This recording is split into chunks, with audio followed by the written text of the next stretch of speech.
Hello बच्चों, let's see the question. The question says, how do the free valencies present on the surface of catalyst help in catalysis?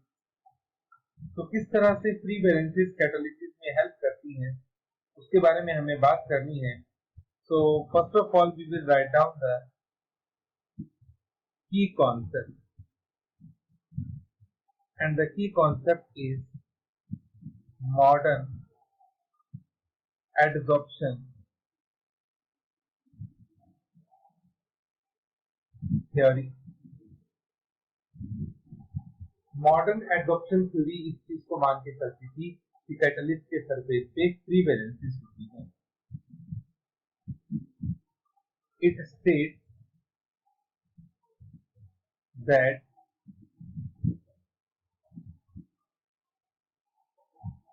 catalyst surface have free valencies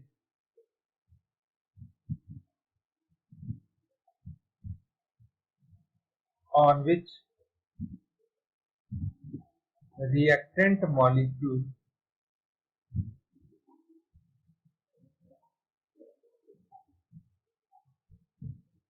diffuse and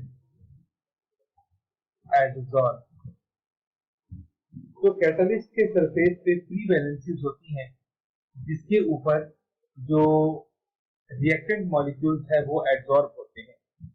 देखिए, इसको हम इस तरह से समझते हैं. Suppose ये हमारे पास कोई कैटलिस्ट है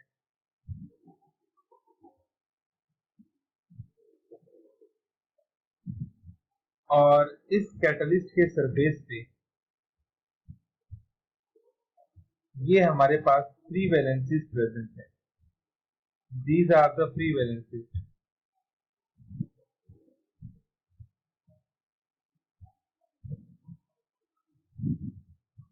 हमने यहाँ पे दो रिएक्टेंट ले लिए, एक ए और दूसरा बी. तो सबसे पहले क्या होता है, ये जो रिएक्टेंट मॉलिक्यूल्स होते हैं ये सरफेस कैटलिस्ट के सरफेस पे एब्जॉर्ब हो जाएंगे. तो देखिए, कुछ इस तरह से ये एब्जॉर्ब होते हैं. ये आपका कैटलिस्ट आ गया.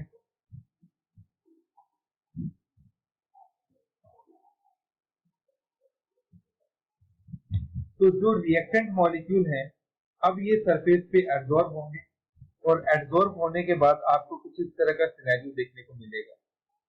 B A B A B A B A. इस तरह से सबसे पहले ये रिएक्टेंट मॉलिक्यूल जो है वो एब्जॉर्ब हो जाएंगे on the surface of catalyst.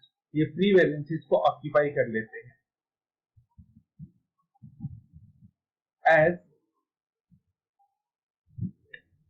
adsorption is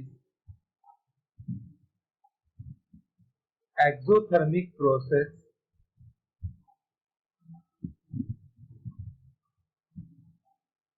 hence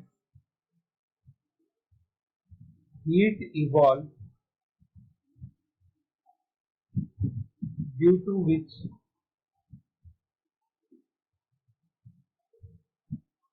bond formation takes place between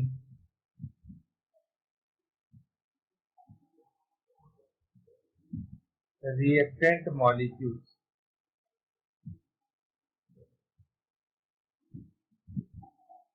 ठीक, तो इस तरह से जब ये इसके सरफेस पे एब्जॉर्ब होंगे तो क्या होगा, हीट रिलीज होगी और उस हीट रिलीज की वजह से यहाँ पे हमारे पास जो रिएक्टेंट मॉलिक्यूल है उनके बीच में बॉन्ड बनना शुरू हो जाएगा. इस तरह से उनके बीच में बॉन्ड बनेगा. अब जब उनके बीच में बॉन्ड बनेगा तो ये हमारे पास एक इंटरमीडिएट बन गया.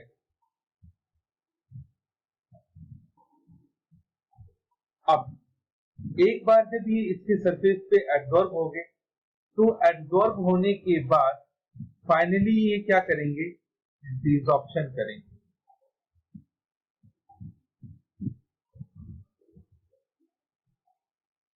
after bond formation,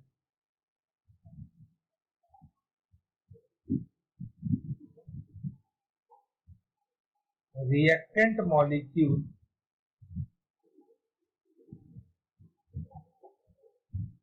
dissolve